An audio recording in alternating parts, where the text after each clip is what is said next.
In this video, we're going to be performing a deep dive on T. Rowe Price's dividend safety. To begin, let's talk about T. Rowe's business model. T. Rowe is one of the largest publicly traded asset managers. The company has a market capitalization of $22 billion and assets under management of more than $1 trillion. T. Rowe was founded in 1937 and is headquartered in Baltimore.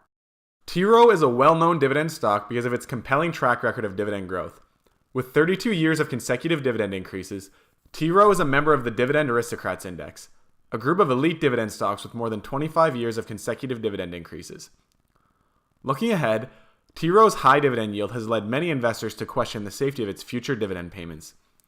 For the remainder of this video, we will discuss the company's current dividend safety from four perspectives: its dividend safety in the context of its current earnings, its dividend safety in the context of its current free cash flow, its dividend safety in the context of its recession performance, and its dividend safety in the context of its current debt load. First, let's discuss T. Rowe's dividend safety in the context of the company's current earnings. When T. Rowe announced its third quarter financial results on October 25th, the company reported that it generated adjusted earnings per share of $5.60 through the first 9 months of the fiscal year. For context, T. Rowe paid $2.10 of common share dividends during the same time period for a payout ratio of 37.5%. Using earnings, T. Rowe's dividend appears very safe for the foreseeable future. Many analysts believe that comparing a company's dividend payments to its free cash flow is a better method for assessing dividend safety. With that in mind, we will now compare T. Rowe's current dividend payment to its free cash flow. Through the first 9 months of fiscal 2018, T. Rowe generated $1.486 billion of cash from operating activities and spent $121.5 million on capital expenditures for free cash flow of approximately $1.4 billion. For context, the company spent $421 million on common share dividends during the same time period for a free cash flow dividend payout ratio of around 30%. Using free cash flow, our conclusion is the same.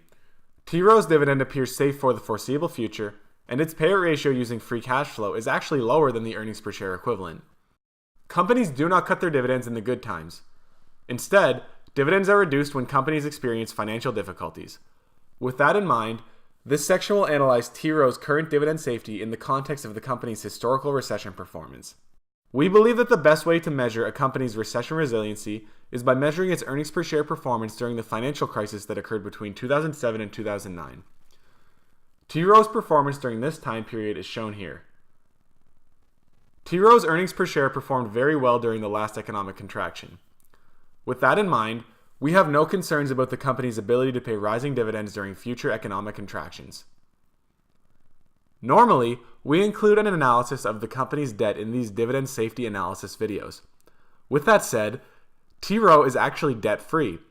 The company should thus have plenty of flexibility to continue paying dividends when adverse events occur in its business or in the broader economy. Thank you for watching today's video, which performed a deep dive on T. Rowe Price's current dividend safety. We invite you to subscribe to this channel and like this video, which will help more people discover SureDividend's investor education efforts. If you're interested in learning more about our systematic approach to dividend growth investing, visit our website at www.suredividend.com.